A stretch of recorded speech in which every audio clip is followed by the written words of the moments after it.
welcome to NUFC Talk, and it has just been confirmed that Dan Ashworth is the sporting director of Newcastle United.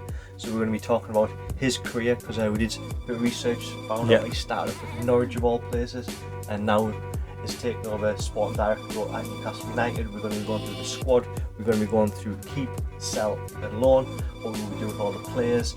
But before we get into that, make sure you're pressing the subscribe button, press the bell and drop us a comment. If you're on Spotify, please make sure you're leaving us a 5-star review. The other buttons don't work, so it's got to be a 5-star review. And you can get us on TikTok as well, Yanis. At NUFC Talk Pod. We're also on Twitter as well, which is the same handle, which is NUFC Talk Pod. You can get us individually, Glen_NUFC, and Yanis yours again. At Yanis NUFC. So there's all the social media. Make sure you follow and come along and say hi. But we've got loads to talk about, considering there's been no. There's loads. There's loads going on, isn't there, though? So Dan Ashworth confirmed today as sporting director of Newcastle United. I know that there's a lot of people who don't know a great deal about him. Yeah.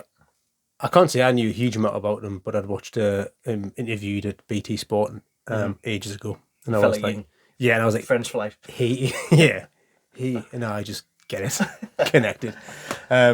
So we thought that we would help everybody and learn a little bit more about Dan Ashworth's journey. Well, I think before we get into that, I think the reason why it's really important that he's taken on is that we haven't had anybody like this for there's been no football man or woman in the club since other than the manager and the playing staff and coaches, etc. Yeah, there's been nobody else. There's been like Derek Lambias and Charlie, who she was like administrator or something within the company, and then she climbed the ladder and just hung on and just ended up being there. And going back to the days of Joe Kinnear and do you remember that? How bad was Joe Kinnear? That is when people talk about like the bad poor managers will have and things like that is forgotten about the joke. It's like it's as if it's we're all tormented children of just forgetting about that little bit of our childhood. But yeah, so I think this is a massive appointment. Not just because how good I think Dan Ashworth could be because of one interview for 7 minutes long that I watched. Yeah. but just because we now have somebody who's going to put some structures in place. But so a bit on his career. So he played at Norwich Youth as a kid, and then he played sort of non-league football and had a non-league football career. He then went to coach in Florida, and in 2000 he came back to the UK to be Peterborough Academy Director. So what's good about this is how he's worked his way up. Yeah. He hasn't played at the highest level, but he's played amongst the smaller teams and keep. I think he seems like he's had a football education in terms of he's a bit of a journeyman, but without being like a player journeyman who's played 16 clubs. So then in 2001 he became excellence director at Cambridge United. He stayed then to 2004 when he became West Brom's assistant youth manager, assistant to Adi Boothroyd. When Adi Boothroyd left, Dan Ashworth then took over the team and became youth team manager. In 2007, he was promoted at West Brom to technical director, and then in 2012, he became FA director of elite development. And he was some class titles companies make a word that just sounds excellent, don't you? Supreme mega football man. So he was kind of one of the other creators of the England DNA. Not Stockley Park, St George Park. Yeah, so that was one of his sort of, I don't know if it's his brainchild or not, but he's heavily built it himself. He laid the first and last brick. So he built it himself. So I think he had a hand in that and a big hand in it. And then he was one of the creators of the DNA for England. And then in 2018, he became Brighton's technical director. Yeah. He's actually shortlisted by Manchester United to be their technical director in 2018 as well. Kind of feel like they missed the boat a little bit on him. Yeah, because if you take Brighton from when he came into them, I think they'd just been promoted to the Premier League. Yeah, because they came up when we did, didn't Oh, they did that because they nearly won it. Yeah. Oh, because they had all the scarves from it, didn't they? Yeah. Aye. So Diarmi's goal. Remember Diarmi's goal? Yeah. What a finish. What What a a finish, yeah.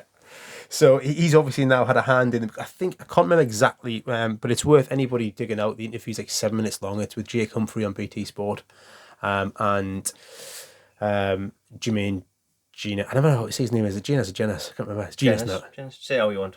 JJ and Joe Cole, and it's like 7-8 minutes long, and he talks about what is involved in being technical director. There are 6 things that come into him.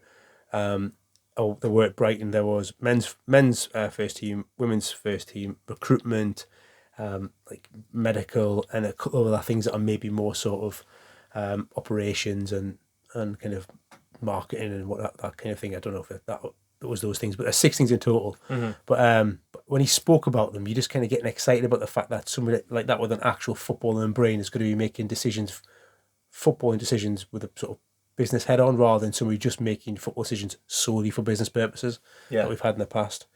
And I think obviously if you look at those things that report into him at Brighton, they're all what's sort of excelled at Brighton. They become, got obviously great facilities now.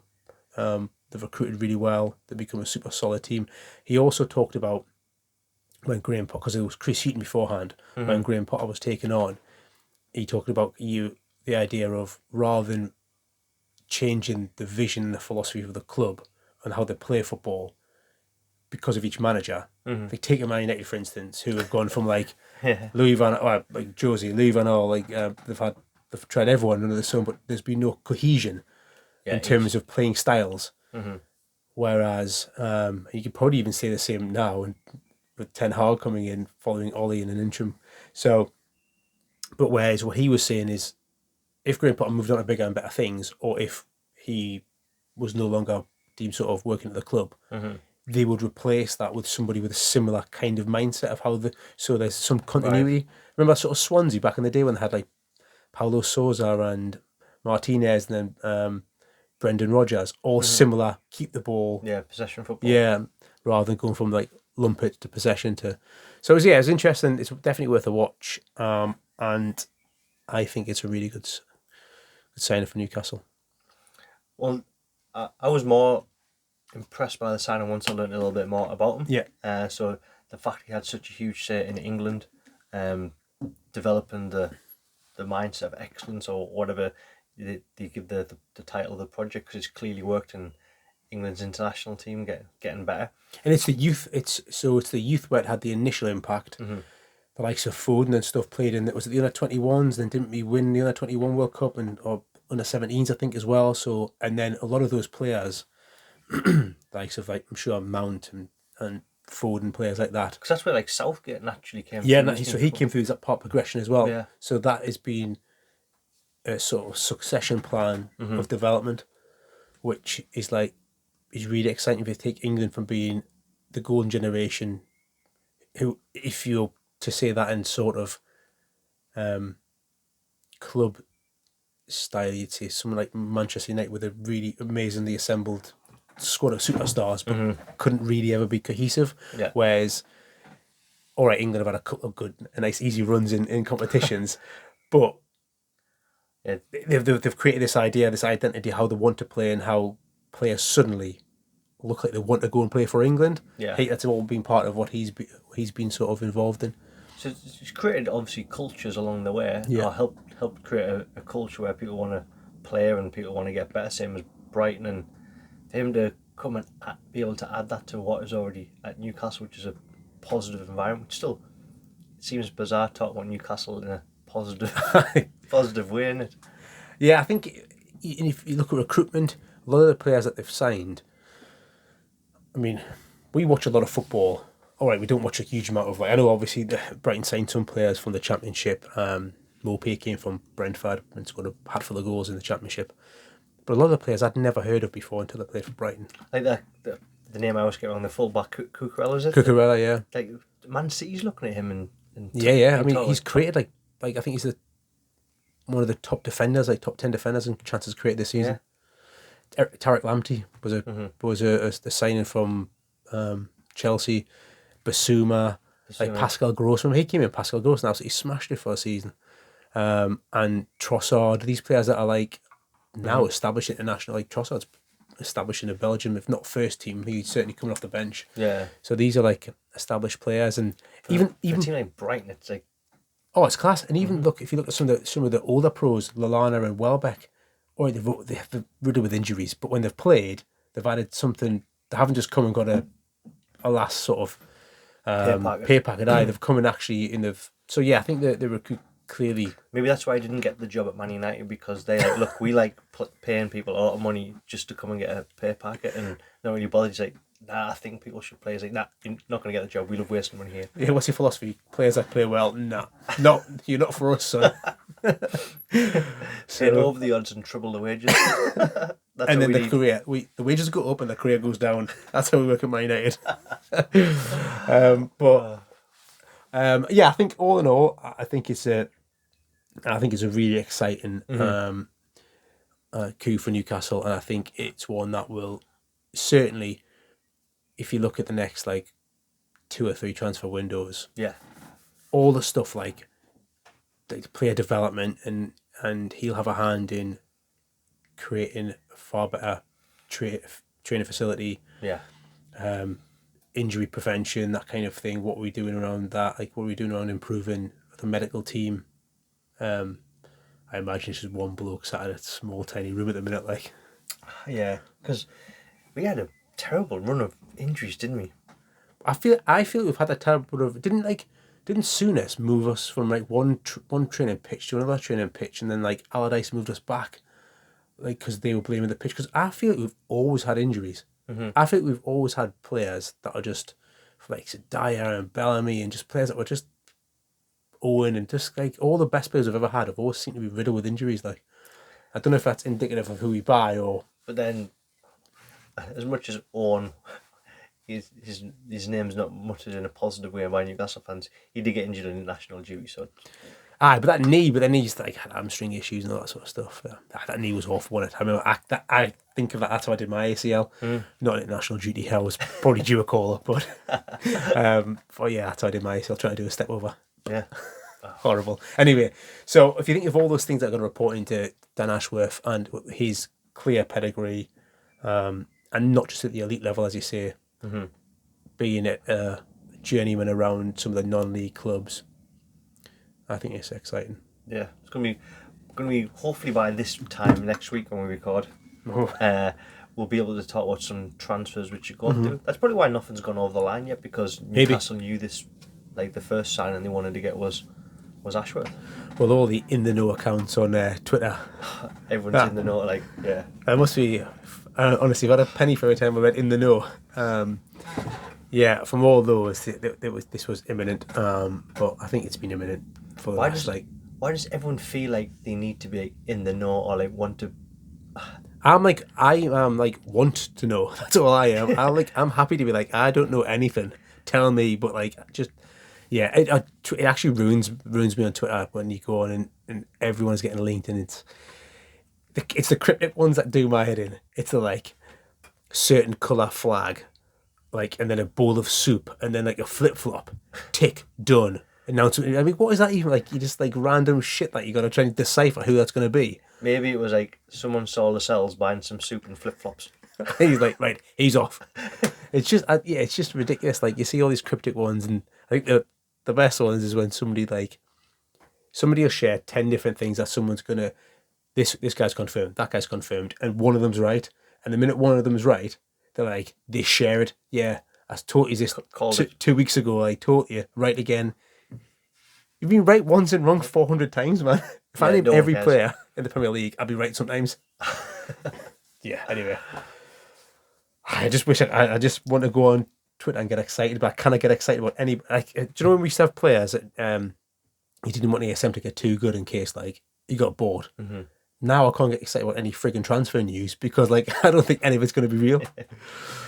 But anyway, I think we'll talk about transfers as they come in rather than the rumours. Yeah, no, because I think every Newcastle fan's probably sick of the back teeth except for the in the no accounts, but so we'll talk about them as they happen. So hopefully by next week there'll be some confirmed.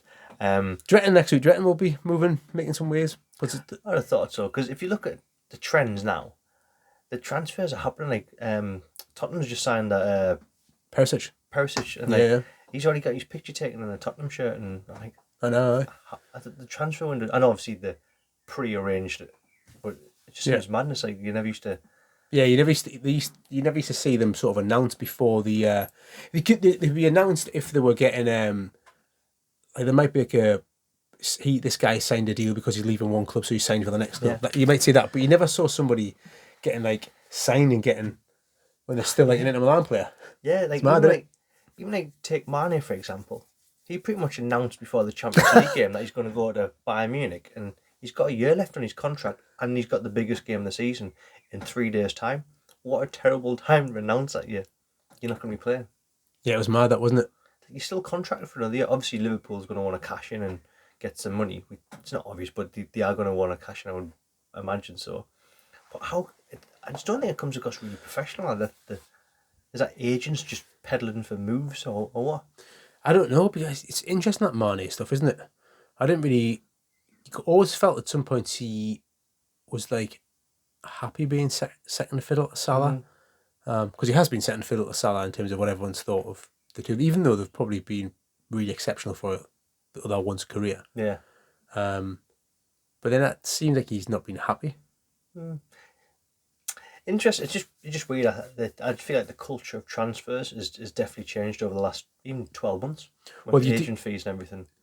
There are some of those non-just Newcastle guys sat in like the mum's basement doing Twitter, but there's like some of them, like some genuine ones that you follow, like some of the reporters, like is that Fabrizio, whatever his name is, who was hashtags here we go. When he says that, you're like, right, that's quid in, that's happening. He seems decent. Him. I don't think I've ever seen him call that. He hashtags here you go. He says here you go, doesn't he? When he says here you go on a transfer, I'm like, banker, that's happening. So there are a few of them, but it's as if like now some of these kind of reporters are way ahead of the curve before like the club, not ahead of the club because obviously they're signing them, but like these reporters are getting stuff out to the media and social media before the clubs are. I know. I think some of these accounts like maybe play on FIFA and they've got so involved they forget what's reality and then what. Anyway, but we're going to get into the squad of what we would, or the Newcastle squad, what we would do. Would we keep them? Would we sell them? Would we loan them out? We'd love to get your opinion as well. So drop us a comment, whether you're watching us on YouTube, whether you're on Twitter, whether you're on TikTok. Let us know what you agree with. So yeah, we're going to start in sticks and move our way forward. We've got quite a few players to go through, so I think we can skip through some of the bankers and whatnot. And yeah. So keepers, mate. Dubravka. I think you got to caveat that with are you expecting Dean Henderson to come in? I think so. Yeah. Because I'm gonna go through these as if Dean Henderson's coming in. So I think they would keep Dubravka. Yeah. I think that means Darlow would probably go. I think sell Darlow. Yeah. Yeah. Woodman's probably going to stay as third choice. And Or do you loan Woodman? I suppose he's a younger, and Gillespie can maybe have the third keeper role. It depends. I mean, there's a lot of this around the young players that you want to get them on loan to get playing. But you look at someone like Phil Foden, who was just involved in the squad and improved and was like in and out the team, didn't play for 8 games, played 2 games back to back, and then didn't play for 10 more in his first couple of seasons. And now he's an absolute superstar. Just because he's like... But then the keeper, you can't really change keepers. You're not going to bring a keeper in that's fair. For 2 games. So I would definitely sell Darlow. I've always thought Darlow was average anyway. And then I would probably sell Gillespie and keep Woodman, I think, as a third choice. So you're selling Darlow? Yeah. You're selling Woodman? No, I'm keeping Woodman. You keep Woodman? I'm selling Gillespie. Can't have Gillespie as your third choice. You can't? Well, have 2 injuries and he had a left foot. Shite goalkeeper. Because he loaned out Woodman. Yeah. I know Woodman didn't have a great sort of thing, but he was still in the deep end at Man United, wasn't he? I know, yeah. Ronaldo's big comeback, and aye. Not to mention our defence was shite. I watched some of those games back like a couple of days ago. Some honking goals we conceded then. We're in that game as well, man. Mm-hmm. We were well in that game as well, and then we got blown away 4-1. I know. It's when Joe Linton had a chance back then. And we scored a class goal on the break as well, by the way. Manquillo's goal with like the break. But anyway, that's what I would do. And I'm assuming that no smoke without fire. I think Henderson's probably done. Cool. Right back, Trippier, Kraft, and Manquillo. I think you keep them all. Yeah, I'm going to say I think you keep them all. I don't think we're going to do any business right back now. Trippier is obviously first choice, and Kraft's obviously class as well. Yeah. It's funny that Manquillo's like down the pecking order, and I was like, why doesn't Bruce just play Manquillo? Manquillo can cover left back a little bit as well. Yeah, he can play both sides. Yeah, he's probably handy to keep in the squad. Absolutely. For the get win out in the hopefully the cup games, which should be standard wins for us. Cambridge United. So right back, I don't think there's a big discussion there. Left back, there is a bit of banter, or there's a bit of chatty, because what everyone thought was a done deal was target 15 million. Mm-hmm. Doesn't seem to be on the cards. Like the fact that his missus had put that picture on saying short but sweet, thanks for the stay or whatever. Or there's talk of Lodi coming in as well. Mm-hmm. So I don't think we can include Target in this conversation because he's not a Newcastle player. Okay. What do you think? I think we should buy him. I think we should. I definitely think we should buy him. Maybe Newcastle are doing the old school way of announcing transfers on the first day of the transfer window. Yeah. So, side note, Target definitely should buy him. I think it'll be, unless some absolute superstars coming in who can hit the ground running and straight away. The plan is to try and get Lodi. If he doesn't happen, then maybe Target is the first choice. Dummett has signed a year contract. So I think he's definitely staying. He's going to be staying. Richie. I think he's had his farewell. I think bringing him on for the last 5 minutes or whatever it was at St James's at Arsenal. Yeah. So I think Richie's going to be gone. Lewis. I think there's a player in Lewis, me. I do. I think there's a player in there. I really do. I agree. I liked him. But is he going to be named in a squad place? Probably not. Well, I think he should be. I think I would keep Lewis, me personally. I'd get rid of Richie, and I'd keep Lewis, because there's more. There's a much higher ceiling with Lewis than with Dummett. Dummett is as good as he's ever going to get, and that is a bottom half table left back come centre half. So, but Lewis, his ceiling is much higher. There is potential there. Like, you're going to want to have three, aren't you, kind of in your squad? But then Manquillo can cover that. So, Dummett's going to stay. Target, we have to wait and see what's going on. He's not in the conversation. Richie, I agree, he's done. Lewis, I think, if I had to pin down and say something, I would say sell. Would you sell? Would you not give him one more season in the squad to see? Remember, he was injured. He never really got a chance to actually impress Eddie Howe. Give him a full pre-season under Howe. Get him right up to speed. I think there's a player in there. I think he was he was the player that I think of all the players was Bruce the worst. It was him. It was absolutely Bruce. Yeah. I think he was. I watched that first game of the season. Was it West Ham? West Ham. Mm-hmm. Was that Lewis's first season though? No. Which one was it? What was his first game? West Ham, when we won 3-0. West Ham was first game this season. We got beat 4-2. Season before that. Did we not win 3-0 season before that? I can't remember. Anyway, I watched his first game of the season. I might have just pulled that out my backside, by the way. But I watched that, and I remember getting up and down the side, put a few crosses in for Wilson, and thought, do you know what, there's a player in there. I remember thinking there was, but he went off a cliff, didn't he? But if we're going to try and be a top 8 side, he's not part of that. I don't think. Well, Klopp was looking at him. Liverpool wanted him as the sort of understudy to Robertson when we signed him. There's a player. I reckon there's a player in there, but I don't see him on the training ground. But what I think, there is other. I would keep him personally. Okay. Agree, disagree. So yeah, we'll agree to disagree. You keeping him, I'm selling him. Centre halves, we've got Big Dan Burn, which no brainer. He's going to stay. We've got Shah, who's obviously signed a new contract, which rightly so, he should definitely be staying as well. Which leaves us the other three in the squad, which is Clark, which Keep. You could even keep a straight face. Someone's going to make the sandwiches. Yeah, so Clark, Sell, Lascelles. I think he's going to stay, you know, because club captain, he's not going to be next season, I don't think, but I think he'll be almost like the handover. Yeah. So I think he'll stay and be a squad rotation. What would you do though? I would keep him. I think I'd keep him as well. Because of what his role. Because he has been a very good voice in the past. And I also don't think we're going to go and buy like 2 or 3 centre halves where he's not needed. He's still going to be needed. Yeah. Like you get a couple of injuries at centre halves. Say Shah goes down, I think we'll buy a centre half. He goes down. You have 2 injuries centre half. Like all of a sudden, who have you got? Yeah. You're putting Kraft back in centre half again. Yeah, or Dummett. Dummett. Yeah, so I think they'll keep him. And then your favourite centre half? Freddy. Yeah, Freddy Fernandez. Yeah, it's quite sad at his demise, wasn't it? I thought he was class. Well, not class, but I thought he was arguably our best centre half a couple of seasons ago. I think he might be on the way out. Like, yeah, I think he's got to go. Yeah. I would sell him. I would sell Fernandez. From them 5, we keep them 3 then. Yeah, I think you keep the 3, and you definitely bring in 1 in 100%. But then that only leaves 4 centre halves. And then you've got Dummett who can play centre half as well, and Okay. I think I might only get rid of 1, you know.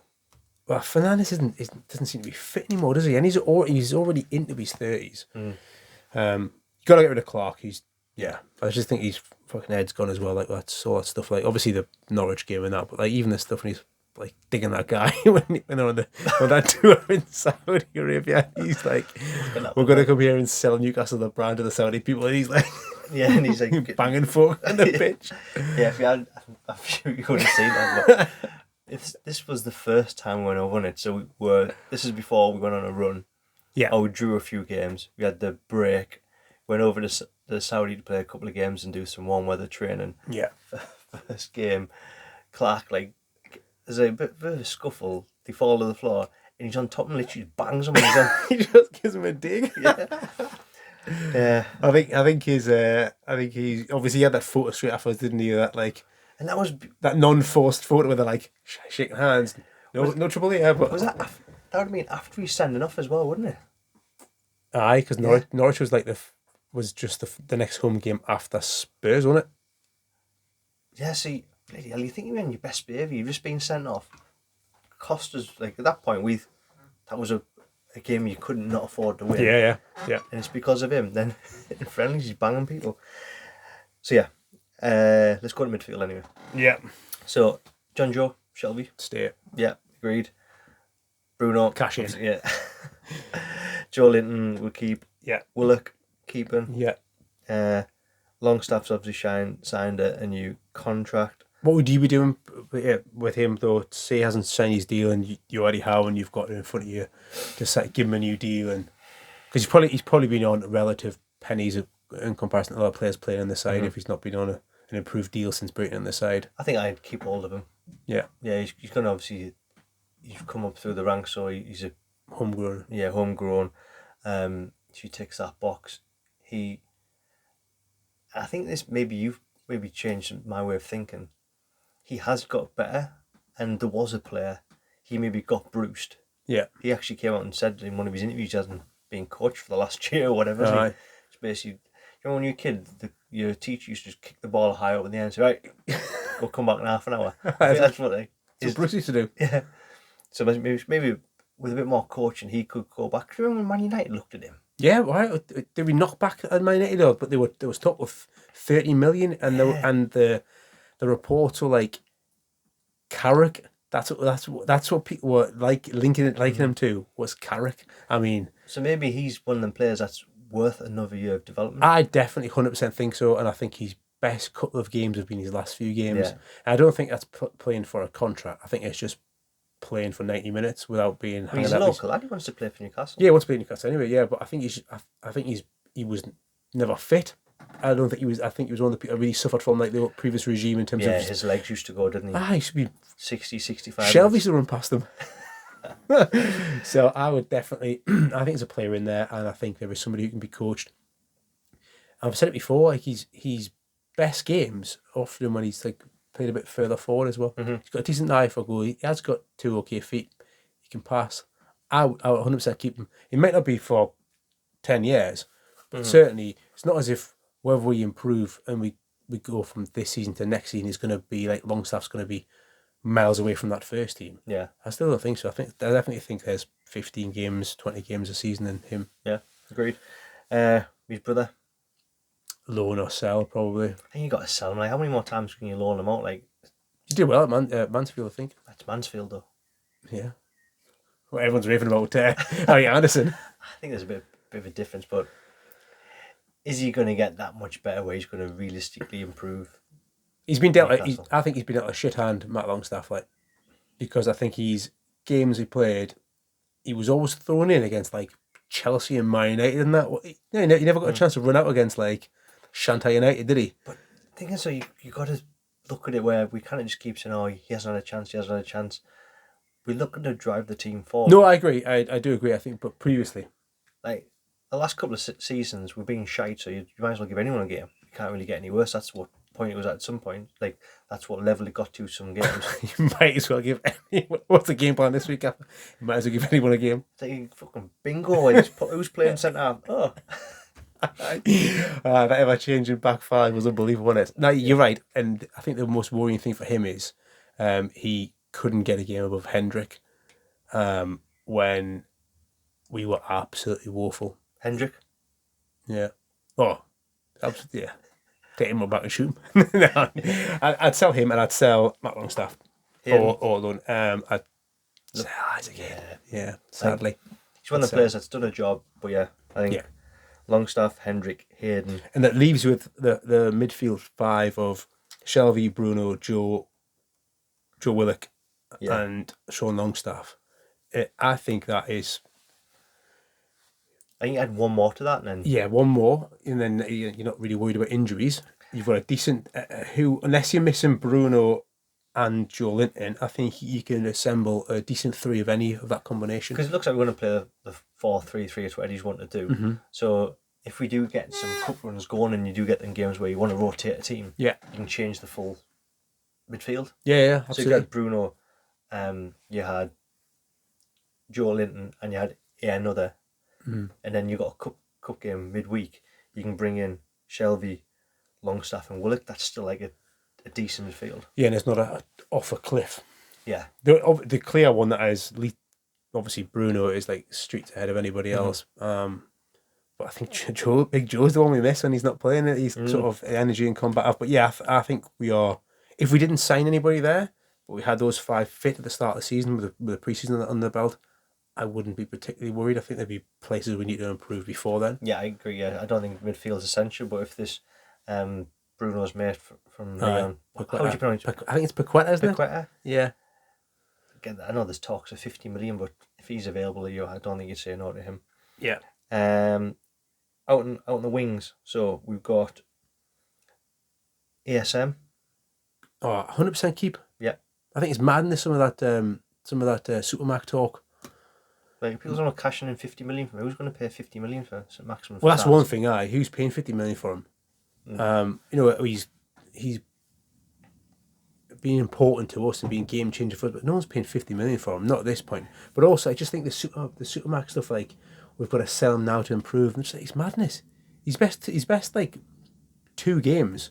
His best like a few games, I think, has been in this adaptive way when he's moving the ball quicker. He's finally getting it. He's arguably one of our best players, skillful players, and if he gets a pre-season coached by Eddie Howe, this is how I want you to play.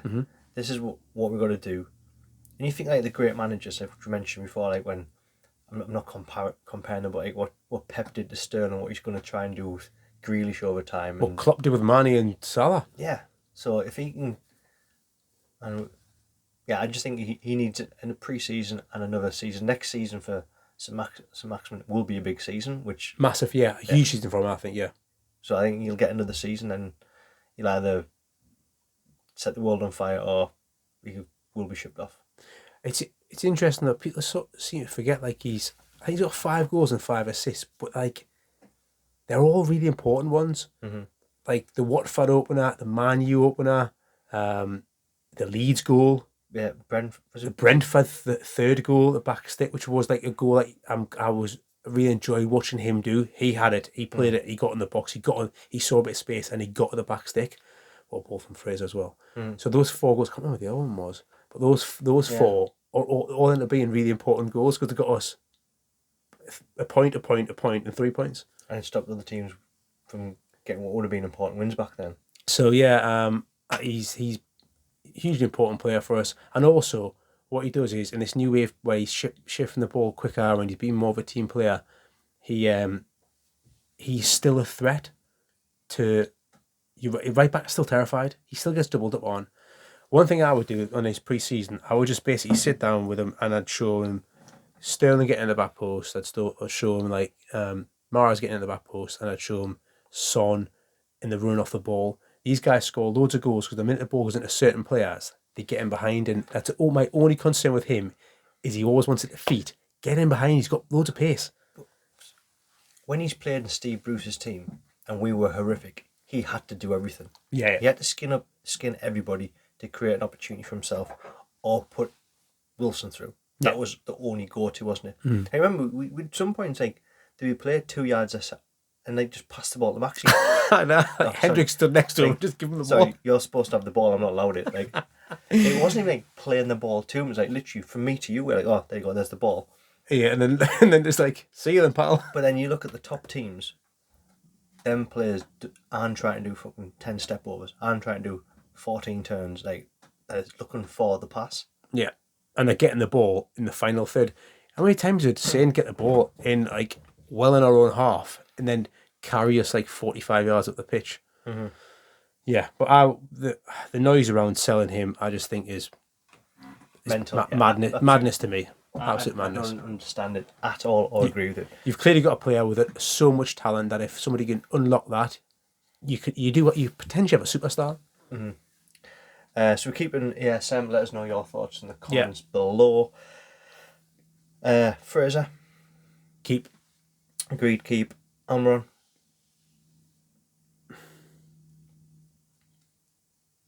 Keep. Murphy.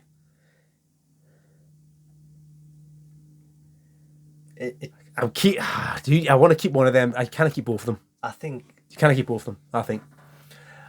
From M3, I think you only keep 2 because you got to keep Fraser. He's got more output. So I think Miggy will probably get it based on he's obviously preferred over Murphy, which is why he's been getting the nod. Only recently. I'd like to think we're going to bring in another winger. Yeah, I think it's important. So if everyone's stepping down, in my head I'm all like, right, if we place that one, who's the next person? So ASM's going to be on the left. Hopefully get a player on the right. Who would be the backup for each one? So Fraser can play either side. You got Miggy can still play either side as well. So the other one's going to drop out. Like, so you be getting rid of Murphy and you keep him? I think I'd keep Miggy. Would you? Unless a big offer came in, because I think he's the one that's got more of a resale value over Murphy. Yeah. So if someone came in and said, look, we'll give you 20-25 million for Almiron, I think that's a lot of money which can be put towards something. I don't think you get that from him, do you, though? You never know in the markets now. I think I'm stuck between what I want to do with them two, because I do think it's between Miggy and Murphy who you get rid of, and I do think you've got to get rid of, because we're heavy in terms of numbers there, but they're lacking in terms of we've got really Fraser, who's a solid player, and ASM, who I think is one of our best. After that, you've got Miggy, who is going to graft for the team, work hard for the team, run his socks off all day, but really lacks output. Except one wonder goal. So he's done. Murphy actually has more output than Miggy. I like Murphy. He scores more goals and he gets more assists. I just think Eddie prefers Miggy. So what I think, well, I'm sorry if I've contradicted myself here. What I think would happen is would keep Miggy over Murphy. I do like Murphy. And what would you do? If I had the final decision and the final say, based on the role that they're going to have in the squad, if Murphy's like the 5th choice wide man, he's happy. If we bought one, he's happy as Larry. I'd keep him. Whereas if Miggy's 5th choice and you can get 15-20 million from him, I'd rather sell him than keep him. Yeah, Murphy will play for He's a Newcastle fan. He plays for Newcastle for the next 10 years, sitting getting 10 games a season. Each one's been that team Absolutely, aye. He's motivated. Yeah. He's absolutely motivated. So I think it might be Murphy might be the victim, but because you got to think this is the 5th choice winger if we go and buy another one. So I'm thinking it's going to be Murphy, but personally I would go for Miggy if we got some decent wedge from him. What about you? I think I'd keep Murphy and sell Miggy. I think. I get frustrated with Miggy as much as I like him, much as he's worked hard. He's a limited football player. I get frustrated with him. Like, we've got to try not to think that Crystal Palace goal. It was a great goal, but that's like doesn't score enough. Doesn't score enough. Doesn't assist enough. And there are so many times you get there and you're like, oh, it's broken down because Miggy's turned inside when he should just lay that off with his right foot. Yeah. Whereas I think Murphy, if you need to go late on in a game and you want to roll the dice and throw something else on with fresh legs, I'd sooner see Murphy coming on than Miggy. Because Murphy's got a chance to hit one that goes in, or he can get in behind. He's good run off the ball. Whereas that's what I personally do, because we don't want to be starting a player like Miggy who's going to graft his nuts off it. We want to start with somebody up top who's a threat. Okay. So another local lad, the Geordie Maradona. Yeah, Anderson. I'd loan him again. Yeah, I'd loan him, but try and loan him into the Championship, so he's playing a high I'd just send him straight back to Bristol. Would you? Yeah, send him straight back to Bristol Rovers, I reckon. Like, unless a top tier Championship game, but he's obviously going to get. He's well liked by Joey Barton. And Bristol, half of Bristol. Exactly, half Bristol. Half of Bristol absolutely adore him. He's probably going to get a game. He's going to get a game. He's going to get a game, yeah. So does he go and play in Division 1, or would you not hold off and say, look, they're in the Championship now? I thought they went from 2 to 1. Division 2. Oh, did they? Yeah. Maybe don't then. Yeah, maybe ship him off for the Championship. Yeah, got to get him play at a high level. Get him loaned out to high level. I doubt myself now, but I'm sure it was Division 2. Yeah, I thought it was League 1. We'll drop it there before we dig ourselves into further ball point. But yeah, I would, either way, I'd have him playing at a high level, but I'd loan him out probably for one more season. Yeah. And then after that, if he's going to be good enough to get in around. But it depends what this Division 2 man, he played against Carlisle because my hairdresser's mates with his mum, and they all went over to Carlisle to go and watch him play. Class. Yeah. So yeah, I get him at the Championship, and unless Eddie Howe sees enough of him in like pre-season and thinks there is a player in there that can actually be involved. Yeah. Because go back to like someone like Foden, get him around better players all the time, and look how he's developed into this. Everyone said, how many people said Foden's got to move to get game time? Got to move to get game time. Watch him play 15 minutes. Like, he's amazing. Got to make him move to get game time, and now he's this superstar because of how Pep managed him through that process. I'd only keep him in, and I think you are right. You only keep him if you think he can play in the first team. Yeah, if he can. Role. If you think he's gonna. He's too raw and he's not ready. If he's going to play like the odd cup game, he's going to come on the back end of the season for 5 minutes. He's not. That's not going to get him booted. Get him kicked a few times in the Championship. Get him playing 80 games in a season.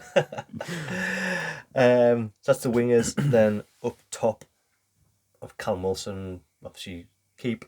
Yeah. Dwight Gale. Yeah, it looks like he's farewell. Happy getting rid of Dwight Gale. Yeah. I mean, sadly, it's about 4 years overdue. Like. Yeah, no, he was a good Championship striker, wasn't he? Very good. Yeah, very good. Integral, really. And then Wood. Well, I think keep pretty shan for saying some of them. But yeah, I mean, you can't be. You can't have sentiment. He'll got a nice pay rise more than likely, so he can't have sentiment in this. But I do think you keep him because I'm not going to sign 2 strikers. Yeah. You sign another striker to give Wilson a run for his money, someone to challenge him, someone who is not off the cliff, drop down when he's injured inevitably, and then Wood is the third choice. So just looking at the positions there where we've talked about, so we want a keeper, we want left back, we want centre half, we want a winger, and we want a striker. So that's 5. 6 would be a centre mid. Yeah. In terms of order of importance, but the people that we're linked with so far, I'd say seem to be repeating as Bruno's mate, who's a centre mid. Yeah. Left back Lodi, a lot of talk about Henderson. We've been linked with about 400. GRB's been well mentioned up right wing as well. And then strikers, there's hundreds of them. If you can get Henderson for like people are saying 15 to 25 million, if you can get him for that, that's a steal at this day and age. Again, he's another player with an absolute massive ceiling as well. So yeah, he's a no-brainer. If there's going to be big bucks for left back, I think you go. I think you try and play a safe with the target. Yeah. 6 players. Okay. Well, there we go. Keep, sell, loan. We've done the whole squad. I hope we haven't missed any players off from the list. But yeah, let us know your thoughts, what you agree with, what you disagree with. Jan, anything else you want to bring up, mate? Nah, I think that's it. I think we'll probably do a transfer rumours one next week. Yeah, so we're going to be doing these pods, or if you're listening to us on the podcast, if you guys on the YouTube channel. Again, thank you very much for downloading or subscribing, or if you haven't, make sure you subscribe. But yeah, we're going to be coming to you every single week throughout the summer, and our summer channels are stopping, some pods are stopping, we are not. We'll be coming to you every single week, keeping you updated on what's going on Newcastle-wise, and the transfers, hopefully as they are coming every single week. We're going to have a look back into the season. Yeah. The takeover pod, we're going to release that one, we agreed? Yeah. So this will go on Spotify, so it won't be on YouTube, so you have to go and catch us on Spotify. But we did another Premier League pod this season, and when the takeover happened, we had a few beers and pressed record and talked about what it meant to the takeover to us. So that'll be getting released as well as an extra episode. Yeah. So that'll be dropping in your podcast feed. Apart from that, yeah, that's it. Yeah, thanks for downloading. Make sure you subscribe, and I will catch you next week on the channel.